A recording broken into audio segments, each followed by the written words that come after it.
สบายดีท่านหมอทุกท่านมื้อนี้เราสิมาเว้าเกี่ยวกับการอัปเดต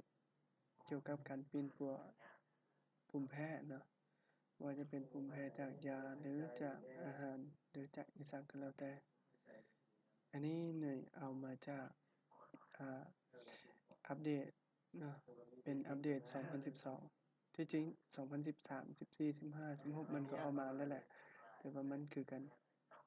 ของ World Allergy Organization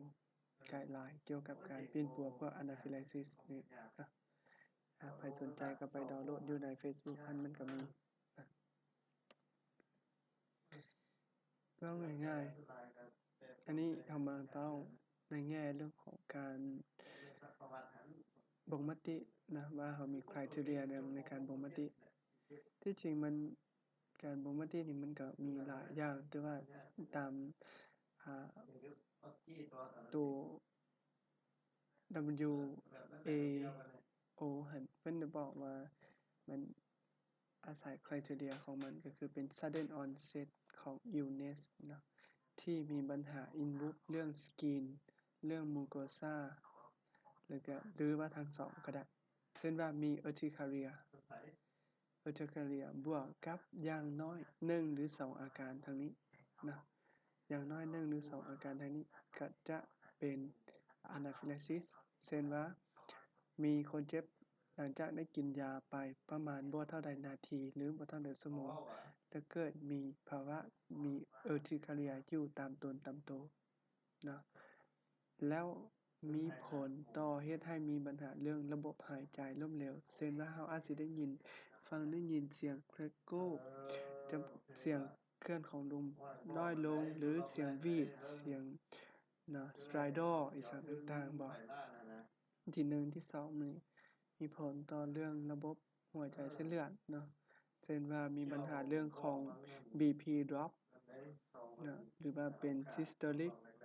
อันมันต่ำกว่าเกณฑ์มาตรฐานตัวอย่าง พวกนี้เนาะถ้ามี1อย่างนี้บวกกับ2อย่างนี้อย่างใดอย่างหนึ่งก็เป็น anaphylaxis นะหรืออันที่2นี่มันมี criteria ตัวต่อมาก็คือเป็น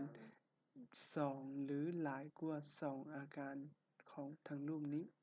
ที่เป็น suddenly เนาะ suddenly หลังจากที่มีไปกระทบหรือไป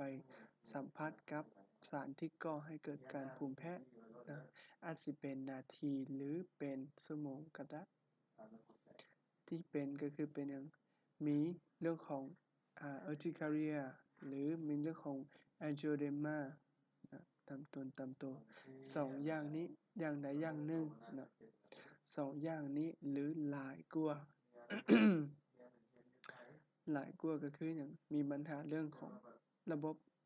หัวใจเส้นเลือดเช่น cardiovascular มีปัญหา BP drop อย่างที่ต่อมาก็คือเป็น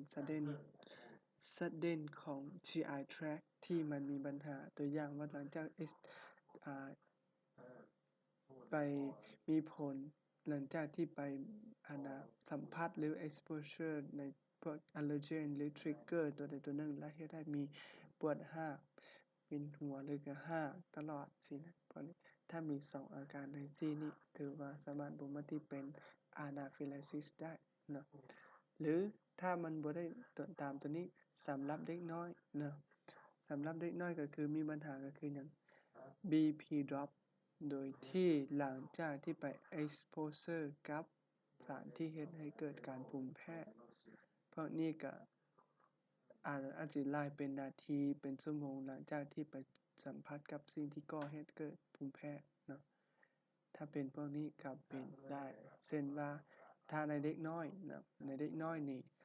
เอาที่อันนี้สิซูมมาใกล้ๆให้เบิ่งซูมมาใกล้ๆให้เบิ่งสำหรับเด็กน้อยนี่มีเขาบอกว่า reduce blood pressure เนาะ after exposure to a no allergen เนาะถ้าเรารู้ allergen ว่าสิ่งนั้นเป็นสิ่งที่กระตุ้นเฮ็ดให้คนเจ็บแพ้และหลังจากที่คนเจ็บไปสัมผัสเฮ็ดหลังจากนั้นมาแล้วเฮ็ดให้มีปัญหาเรื่อง BP มัน drop ลงเนาะอันนั้นก็เป็น ภาวะหนึ่งที่เขาเรียกว่ามีอะนาฟิลาซิสได้นะก็คือถ้าในเด็กน้อยนะในเด็กน้อยมัน low systolic blood pressure นะหรือว่ามันต่ำกว่ามันลงต่ำกว่า 30% ของ systolic blood pressure ในเด็กน้อยนี่เขากำหนดก็คือหนึ่งสูตรมันคือ70นะใน1เดือนหาร1ปีแม่น70บวกนะบวก2คูณกับน้ำหนักคูณกับอายุขอโทษเอาลงนะถ้าเกิดมันต่ำกว่านี้แสดงว่ามันมีปัญหาเรื่องของ BP มันดรอปนะและสำหรับในผู้ใหญ่ก็คือ BP drop systolic blood pressure หลายต่ำกว่า90นะหรือมันลดลงถ้าคนเจ็บที่มีภาวะความดันเลือดสูงอยู่แล้วเนาะมันลดลงหลายกว่า 30% ของ systolic blood pressure ทำอิฐนะที่เป็น baseline ก็ถือว่าเป็น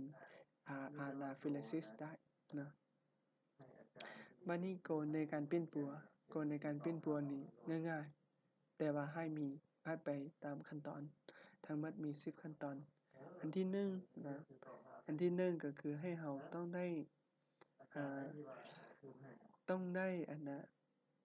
การที่จริงการปิ้นปัวเราต้องมีโปรโตคอลในการปิ้นปัวให้ชัดเจนนะให้เป็นเอกภาพกันว่าซั่นไปเฉพาะในหมอเราต้องได้สร้างไกด์ไลน์หรือโปรโตคอลตัวนึงที่มันเป็นเอกภาพกันในการปิ้นปัวอันที่2มาแม่นให้เราถ้าเรารู้ว่าอันใดเป็นทริกเกอร์เนาะเฮ็ดให้คนเจ็บเกิดการแพ้เป็น anaphylaxis เราต้องได้เอาทริกเกอร์ตัวนั้นออกเนาะต้องได้เอาออกหรือถ้าเป็นมันติดอยู่ในมือก๊าซอยู่ในคอหรืออยู่ในร่างกายติดตามร่างกายของเราต้องได้ไปล้างไปออกไปนะประเด็นตัวต่อมาขั้นตอนที่3ก็คือให้เรา assess คือกันกับเราเฮ็ด PCR เนาะเราเฮ็ด PCR คือเฮ็ดจังได๋เราก็คือหยัง assess the patient's circulation airway breathing mental status skin